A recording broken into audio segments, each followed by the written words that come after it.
All right, this is Dylan Bowker with Sportskeeda MMA, and very excited to be talking to an individual set to headline KnuckleMania IV, which goes down on April the 27th, and a very exciting fight as Mike Perry and Thiago Alves knuckle up and toe the line, and great having Mike Perry on the show today to chat a bit about that. How are you doing, man? I'm great, man. Estoy listo. I am ready for this fight. I had great sparring last night, great training this morning. I'm more than ready and prepared for all that will come in the BKFC ring. Yeah, and I saw a post where you were likening this fight to the greatest street fight in history. Like, why do you think that'll be the case? I mean, obviously, you guys are both tremendously exciting, but I thought that phrasing was kind of interesting. Um, I think Thiago is a rock. He's going to be able to take some of the hits I give him, and I also said that I won't let him quit. I'm not going to let this guy quit. I'm going to make him face the pain, and I'm looking for a highlight reel knockout. I want to knock him out. I want to make him face these fists and, take that damage. I think I land much more significant strikes, and I called it a street fight because it's bare knuckle. And, we're both experienced mixed martial artists. Um, but in a street fight, when guys go to the ground, people crowd around. It's a little iffy. So we're forced to stay standing on the feet and mano y mano. Yeah, and some interesting connectivity you have to the Knucklemania series, just in the sense you debuted at Knucklemania 2. Like, what would you say some of the biggest differences are from like the Knucklemania 2 Mike Perry versus the Knucklemania 4 Mike Perry we're about to see? Mm.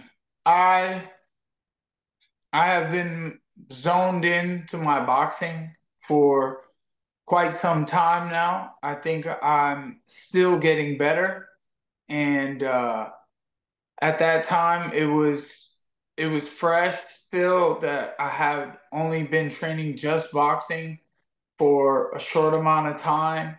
And obviously I trained it for the Triller Triangle triad combat that I did. I trained boxing, but I don't know. I wasn't sure where I was gonna go. I was still doing MMA. I was still doing jujitsu, and I haven't done that in quite some time. I just do boxing now, and that's all I think about is landing the hands and protecting myself and getting myself in the right situation or in the right placement in a fight.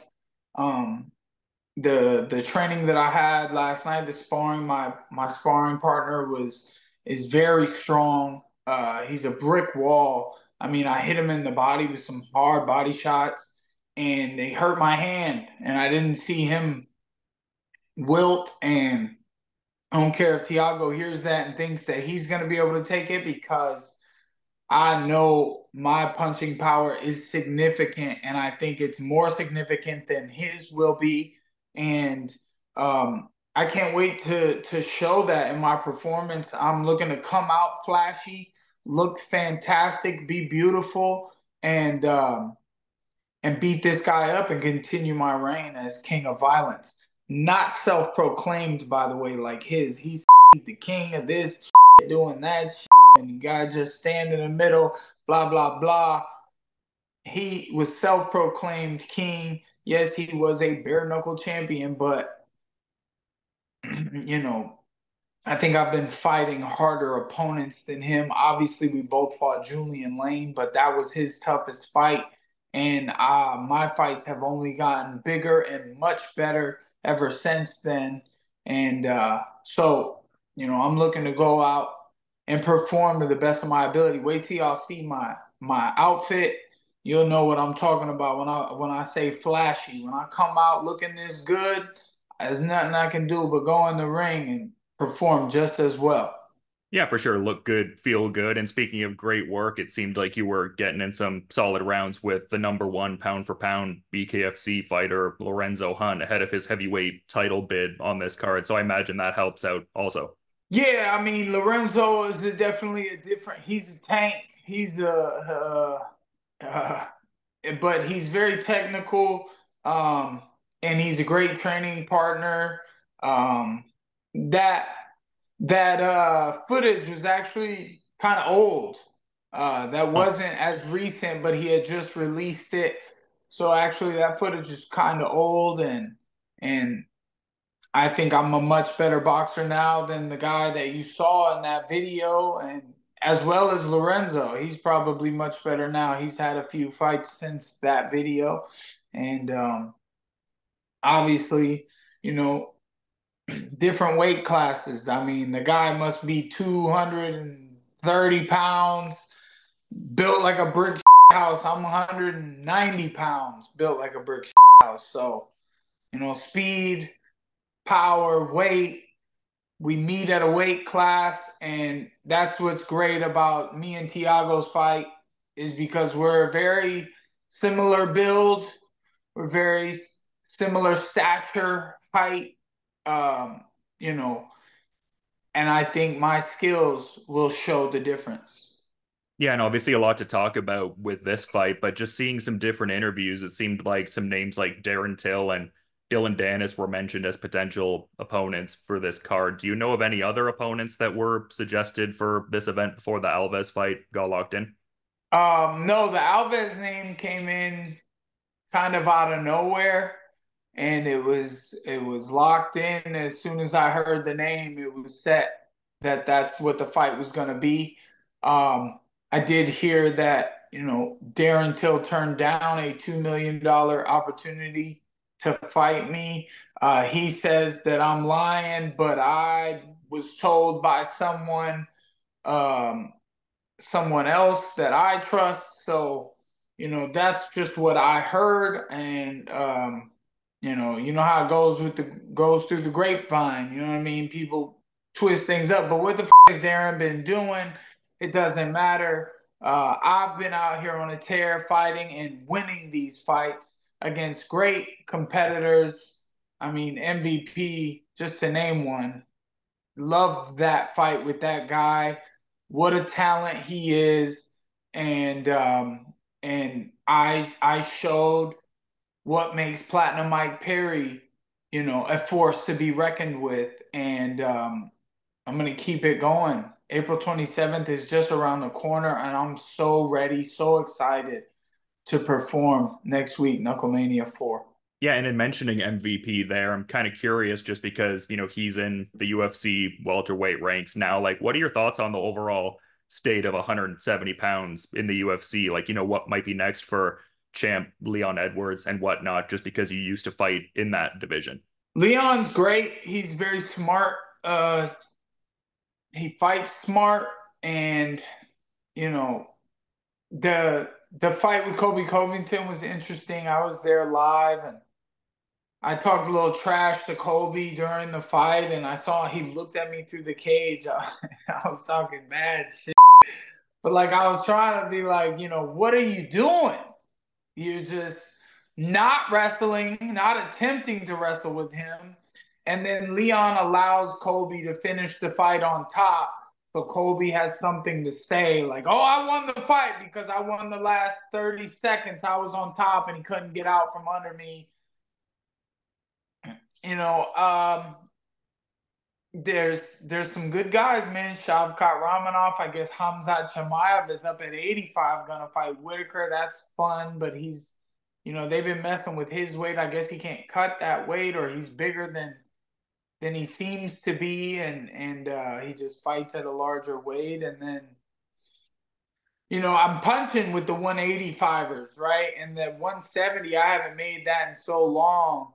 I've been fighting 175, 185, 175, and now again 185. And it just I don't well, I cut weight to 175, and I'm like, ugh, 5 more pounds seems impossible now, the way I've built my stature and my body, and I don't even know if I could make that anymore. But if I just don't want to see boring shit, man. And that's what's great about bare knuckle is there's in MMA. I call it boring. Maybe it's smart, right? There are ways to slow down the fight. There are ways to gain control. Um, I watched the Charles Oliveira versus that other guy. I don't know his name. He's a Russian kid. It was a great fight on both ends. The Russian kid was cleaner. The wrestling won him the fight with the top control. But Charles had some great moves. I mean, that's good jujitsu when the scrambles don't stop and they're moving, they're fighting for every position and to get damage off on their opponent. Now that's a little different, but I think the stalling and holding a guy down and you can't really get a lot going, you know, I don't really know what's going on in the 170-pound division. The way that they've been moving fighters through weight classes, I thought Kevin Holland was really good and powerful at 185, and then he come down to 170, and I think he lost some of that power. And then Joaquin Buckley, he had a lot of power at 85. They brought him down to 170, but he's looking good at 170. I keep my nose in the fight game. I'm a fan of combat sports big time. All these guys that are fighting in it are just trying to better themselves in their lives for their families, and they want to become something. They want to be someone.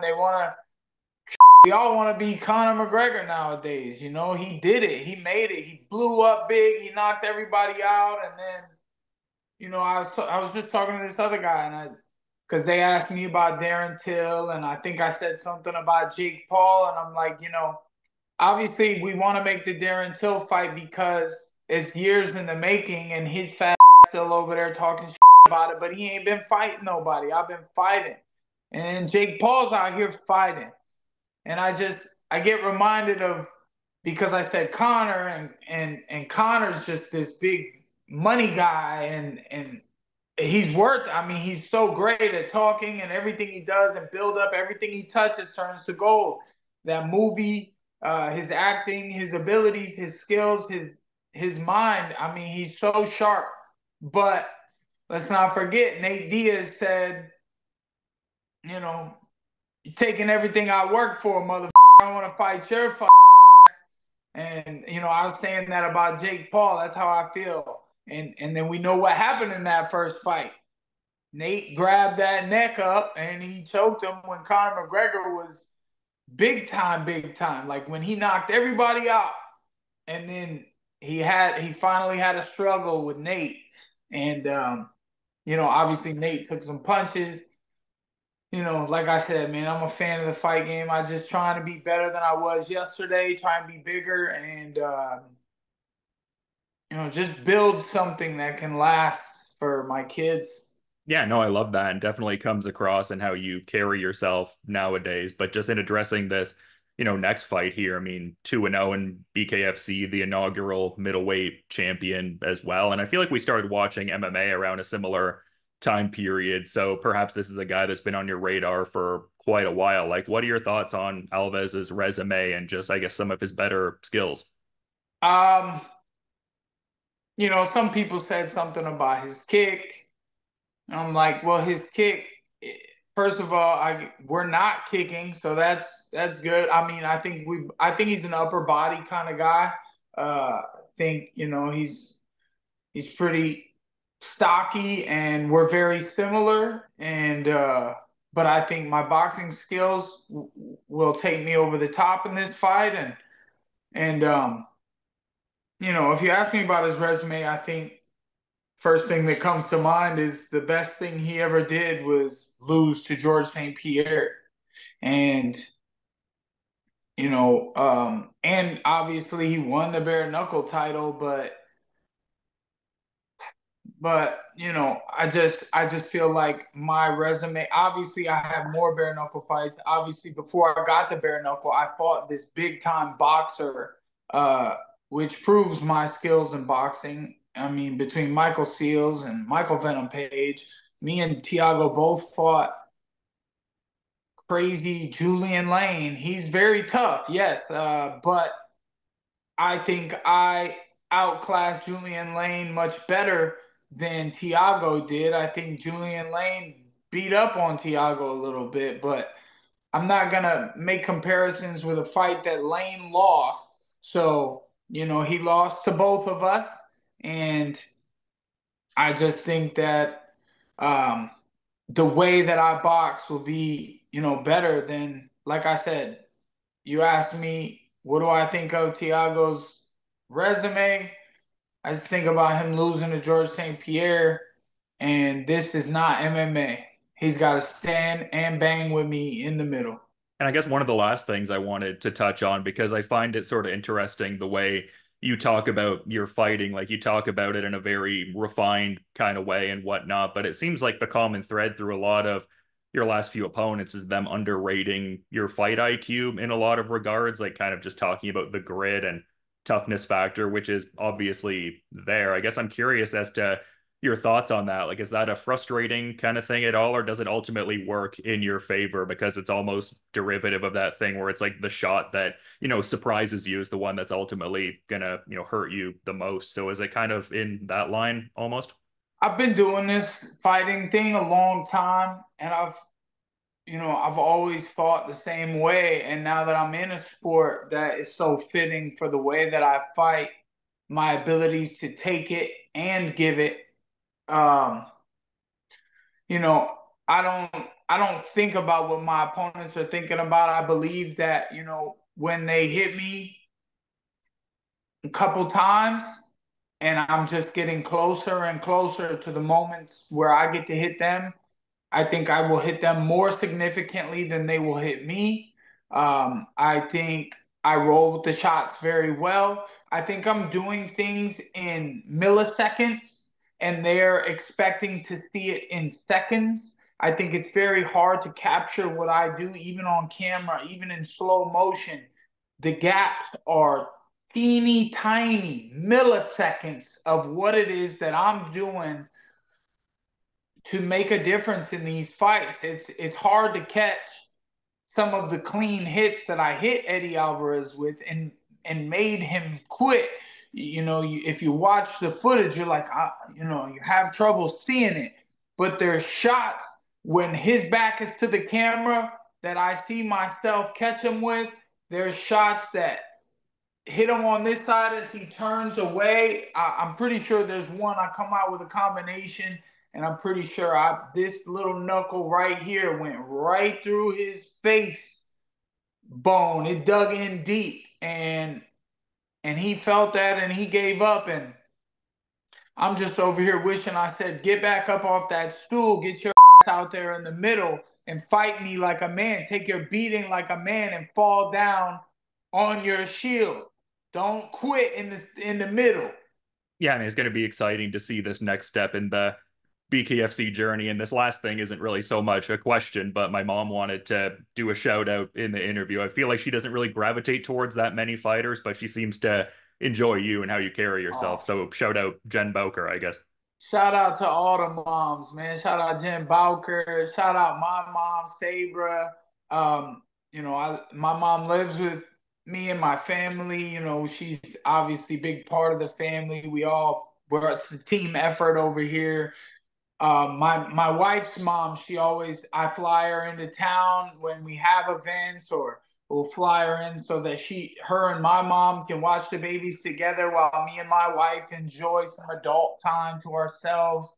And I'm all for what keeps the wheels turning. The moms are definitely super important part of the world. What would we do without moms, dude? We would be in trouble. So shout out to all the moms out there, man. No, I love that, man. And I feel like that could be a great parting thought in and of itself. I mean, I could ask you a ton of questions, but I want to be respectful to your schedule. So I guess I'm curious if there was maybe a final thought you wanted to add here, Mike. Man,